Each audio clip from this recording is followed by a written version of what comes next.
Hi, I'm devoting this video update just to education and the massive disruption we are seeing in education on account of COVID-19. My name is Anubha Bhonsle and I do the news here without noise. Please share and support our work if it's worthy of your time. Let's start. On March 23rd, when the first lockdown was announced, over 1.5 million schools were closed. This hit the annual academic calendar especially hard because of the timing. Now, the last stretch of the March to May session is crucial. All internal assessments, board and university examinations, project submissions happen then.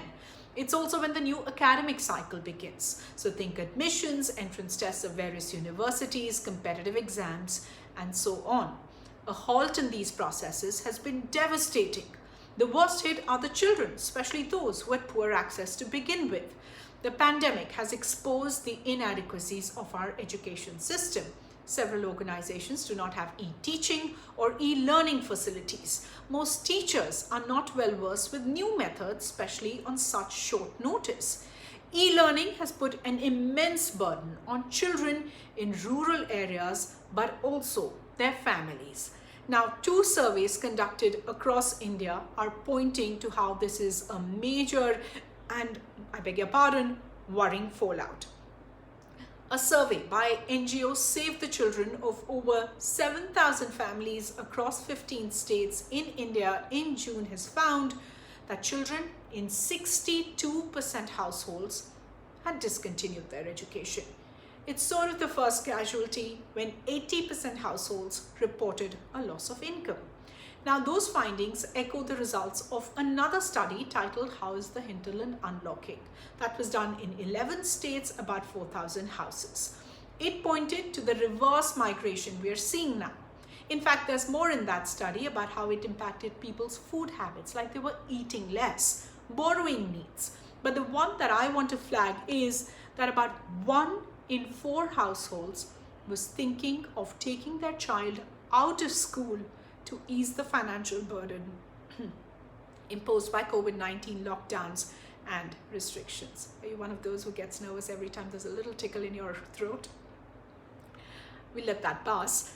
Now, WHO Chief Scientist Dr. Soumya S is pointing to where this is heading.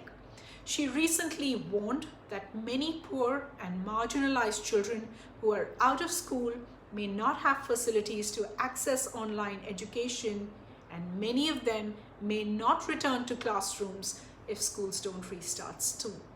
In fact, in just one state of Jammu and Kashmir, which obviously has other factors playing in as well, there has been a record drastic decline in enrollment as nearly 1.75 lakh students stayed away compared to the academic calendar of 2017-18. This year, seats in professional colleges have reduced by 150,000.